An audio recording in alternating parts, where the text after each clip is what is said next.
Welcome to Bold and the Beautiful 65 Spoilers. Hope you enjoyed this video. Please leave a like and comment for more videos like this one.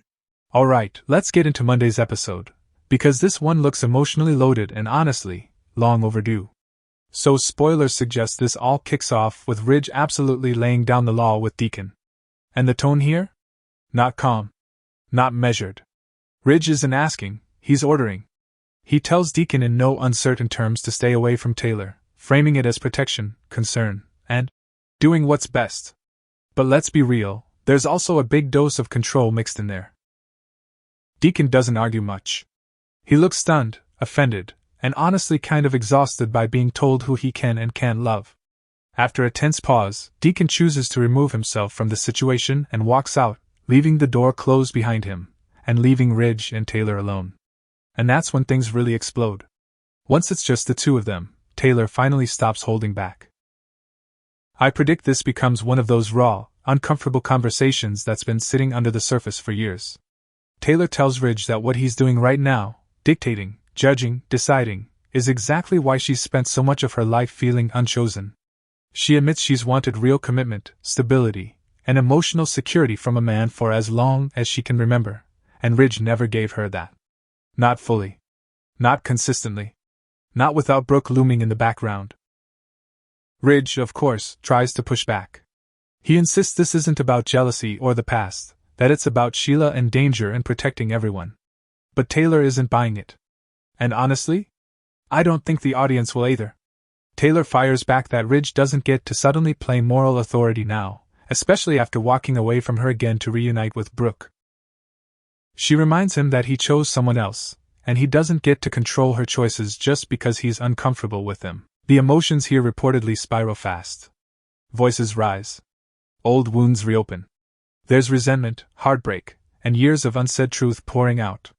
Taylor's pain is very front and center, not just about Deacon, but about a lifetime of being second, of waiting, of hoping Ridge would finally choose her and stay. And I think that's what hits hardest in this episode. This isn't really about Deacon at all. Deacon is just the catalyst.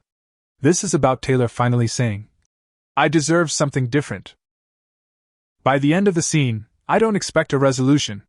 If anything, I predict Ridge walks away frustrated, shaken, and maybe a little rattled by how right Taylor sounds. And Taylor? She's left standing there, emotional, conflicted, but also more resolved than ever not to let Ridge dictate her life anymore. Honestly, this feels like one of those turning point episodes, the kind where lines are drawn, and relationships don't go back to what they were. What do you think? Is Ridge genuinely worried about Sheila, or is this about losing control over Taylor for good? After Deacon walks out of that explosive confrontation with Ridge and Taylor, spoilers suggest he doesn't go to the restaurant, he doesn't call Hope, and he definitely doesn't cool off. Instead, he heads straight home to Sheila. And you can tell immediately, this is a man carrying a lot. His face says everything before he even speaks. He's shaken, conflicted, and clearly trying to shove his feelings for Taylor back into a box, whether he wants to or not. Meanwhile, Sheila is in a completely different headspace. I predict we'll see Sheila trying to be romantic in that very calculated, unsettling way she does when she senses something's off but doesn't yet know the truth. Candles, music, maybe even a special dinner, she's clearly planned this moment. She greets Deacon with that soft voice, that smile that's meant to reassure him and pull him back into her orbit. To her, this is about reconnecting, locking things down, and reminding Deacon exactly who he belongs to. But here's the thing, Deacon cannot fake it. He tries. You can see him attempting to match her energy, forcing a smile, playing along just enough not to raise alarms. But there's distance there. He's distracted. Quiet. And if there's one thing Sheila notices better than anyone, it's emotional shifts. I don't think she knows about Taylor yet, but I absolutely believe she feels that something is wrong.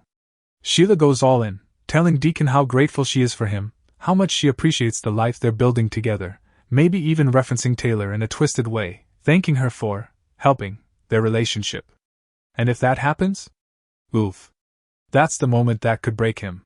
Because Deacon knows the truth, and the guilt is written all over him. I wouldn't be surprised if Deacon pulls away physically when Sheila tries to kiss him or get closer. Not rejecting her outright, not yet, but hesitating. And that hesitation? That's going to linger in Sheila's mind long after the candles are blown out. To me, this scene feels less romantic and more like a warning sign. Sheila thinks she's securing Deacon, but in reality, she's standing on the edge of a betrayal she doesn't see coming. And knowing Sheila, once she senses she's being played, once she feels humiliated or replaced, that's when things turn dark. Monday's episode seems to be quietly setting the stage. Ridge lays down ultimatums. Taylor finds her voice. And Sheila? She's smiling, while unknowingly inches away from losing everything. Do you think Deacon will crack and confess soon, or is this the calm before Sheila's inevitable storm?